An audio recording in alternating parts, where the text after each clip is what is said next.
اعوذ باللہ من الشیطان الرجیم بسم اللہ الرحمن الرحیم۔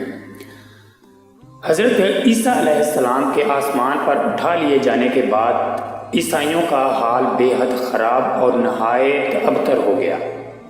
لوگ بت پرستی کرنے لگے اور دوسروں کو بھی بت پرستی پر مجبور کرنے لگے۔ خصوصاً ان کا ایک بادشاہ جس کا نام دقیانوس تھا، وہ اس قدر ظالم تھا کہ جو شخص بت پرستی سے انکار کرتا تھا اس کو قتل کر ڈالتا تھا۔ اصحاب کہف شہر افسوس کے شرفاء تھے جو بادشاہ کے معزز درباری بھی تھے، مگر یہ لوگ صاحب ایمان اور بت پرستی سے انتہائی بیزار تھے۔ دقیانوس کے ظلم و جبر سے پریشان ہو کر یہ لوگ اپنا ایمان بچانے کے لیے اس کے دربار سے بھاگ نکلے اور قریب کے پہاڑ میں ایک غار کے اندر چھپ گئے، پناہ گزین ہوئے اور وہیں اسی غار میں سو گئے۔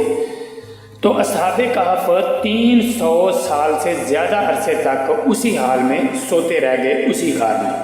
دقیانوس نے جب ان لوگوں کو تلاش کروایا اور اس کو معلوم ہوا کہ یہ لوگ غار کے اندر ہیں تو وہ بے حد ناراض ہوا اور غیظ و غضب میں یہ حکم دے دیا کہ غار کو ایک سنگین دیوار اٹھا کر بند کر دیا جائے تاکہ یہ لوگ اسی میں رہ کر مر جائیں اور یہی غار ان لوگوں کی قبر بن جائے۔ مگر دقیانوس نے جس شخص کے سپرد یہ کام کیا تھا وہ بہت ہی نیک دل اور صاحب ایمان آدمی تھا۔ اس نے اصحاب کہف کے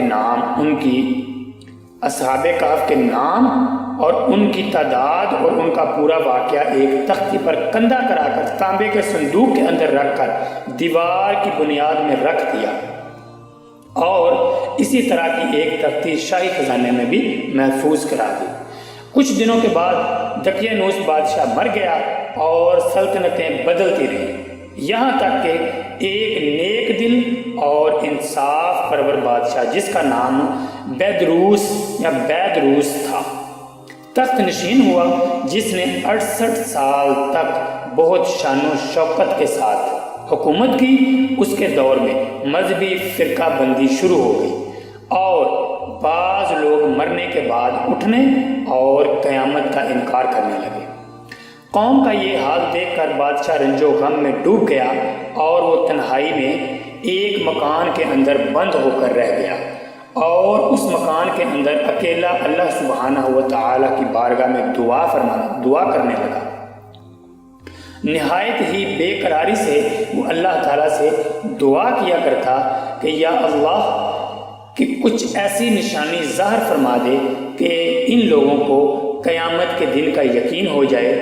تو اللہ سبحانہ و تعالیٰ نے بادشاہ کی یہ دعا قبول فرمائی، اور اچانک ایک دن بکریوں کے ایک چرواہے نے اپنی بکریوں کو ٹھہرانے کے لیے اسی غار کو منتخب کیا اور دیوار کو گرا دیا۔ دیوار گرتے ہی لوگوں پر ایسی ہیبت اور دہشت سوار ہو گئی کہ دیوار گرانے والے گھبرا کر بھاگ گئے اور اللہ تعالیٰ کے حکم سے اصحاب کہف اپنی نیند سے بیدار ہو کر اٹھ بیٹھے اور ایک دوسرے سے سلام و کلام میں مشغول ہو گئے اور نماز بھی ادا کر لی۔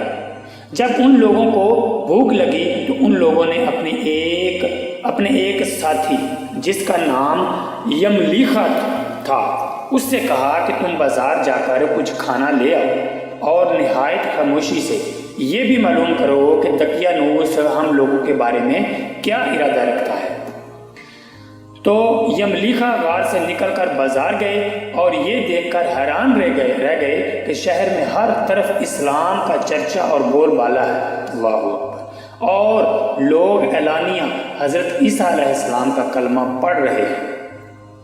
یملیخا یہ منظر دیکھ کر بہت حیرت زدہ ہوا اور اللہ تعالیٰ سے دل ہی دل میں طلب فرمانے لگا کہ یا الہی یہ کیا ماجرا ہے کہ اس شہر میں تو ایمان اور اسلام کا نام لینا بھی جرم تھا، آج یہ انقلاب کہاں سے اور کیوں کر آ گیا؟ پھر یہ ایک دکان پر کھانا لینے کے لیے گئے اور دقیانوسی زمانے کا روپیہ دکاندار کو دیا جس کا چلن بند ہو چکا تھا۔ بلکہ کوئی اس سکہ کا دیکھنے والا بھی باقی نہیں رہ گیا تھا۔ دکاندار کو شبہ ہوا، اس کو شک گزرا کہ شاید اس شخص کو کوئی پرانا خزانہ مل گیا ہے۔ چنانچہ دکاندار نے ان کو حکام کے سپرد کر دیا اور حکام نے ان سے خزانے کے بارے میں پوچھ گچھ شروع کر دی اور کہا کہ بتاؤ خزانہ کہاں ہے؟ یملیخا نے کہا کہ کوئی خزانہ نہیں ہے، یہ ہمارا ہی روپیہ ہے۔ تو حکام نے کہا ہم کس طرح مان لیں کہ یہ روپیہ تمہارا ہے؟ یہ سکہ 300 سال پرانا ہے اور برسوں گزر گئے کہ اس سکہ کا چلن بند ہو گیا اور تم ابھی جوان ہو، لہذا صاف صاف بتاؤ کہ معاملہ کیا ہے تاکہ معاملے کا حل نکل سکے۔ تو یہ گفتگو ہونے کے بعد یملیخا نے کہا کہ تم لوگ مجھے یہ بتاؤ کہ دقیانوس بادشاہ کا کیا حال ہے؟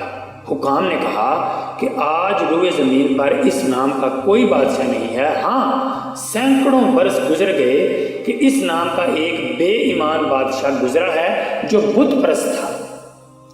تو یملیخا نے کہا کہ ابھی کل ہی کی تو بات ہے، کل ہی تو ہم لوگ اس کے خوف سے اپنا ایمان اور جان کو بچا کر بھاگ گئے تھے اور میرے ساتھی اور میں ہم ایک قریب ہی ایک غار میں چھپ گئے تھے اور میرے باقی ساتھی اسی غار میں اس وقت موجود ہیں۔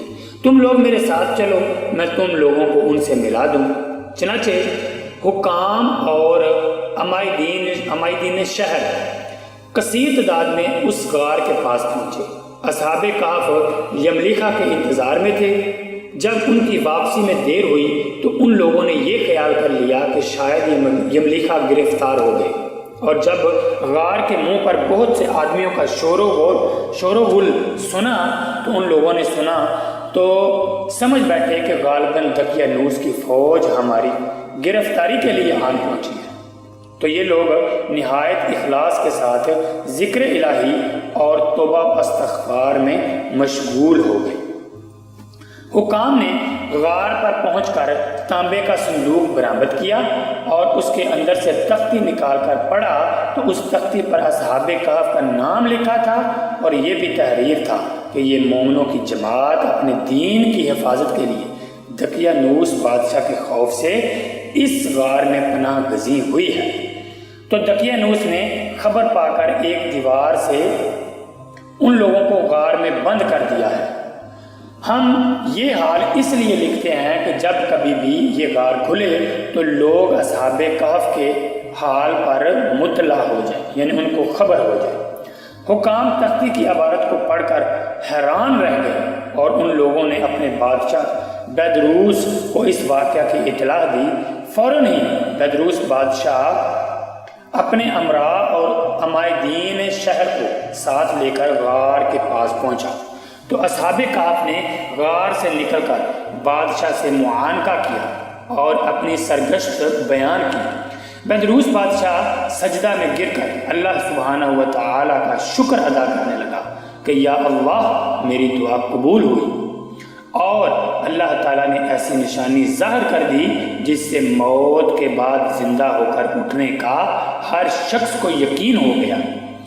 اصحاب کہف بادشاہ کو دعائیں دینے لگے کہ اللہ تعالیٰ تیری بادشاہی کی حفاظت فرمائے، اب ہم تمہیں اللہ کے سپرد کرتے ہیں۔ پھر اصحاب کہف نے السلام علیکم کہا اور غار کے اندر چلے گئے اور سو گئے، اور اسی حالت میں اللہ تعالیٰ نے ان لوگوں کو وفات دے دی۔ بادشاہ بیدروس نے سال کی لکڑی کا صندوق بنوا کر اصحاب کہف کی مقدس لاشوں کو اس میں رکھوا دیا، اور اللہ تعالیٰ نے اصحاب کہف کا ایسا رعب لوگوں کے دلوں میں پیدا کر دیا کہ کسی کی یہ مجال نہیں کہ غار کے منہ تک جا سکے۔ اس طرح اصحاب کہف کی لاشوں کی حفاظت کا اللہ تعالیٰ نے سامان کر دیا۔ پھر بیدروس بادشاہ نے غار کے منہ پر ایک مسجد بنوا دی اور سالانہ ایک دن مقرر کر دیا کہ تمام شہر والے اس دن عید کی طرح زیارت کے لیے آیا کریں۔ اصحاب کہف کی تعداد کے بارے میں جب لوگوں میں اختلاف پیدا ہوا تو یہ آیت نازل ہوئی۔ قل ربی اعلم بعدتهم ما يعلمهم الا قلیل،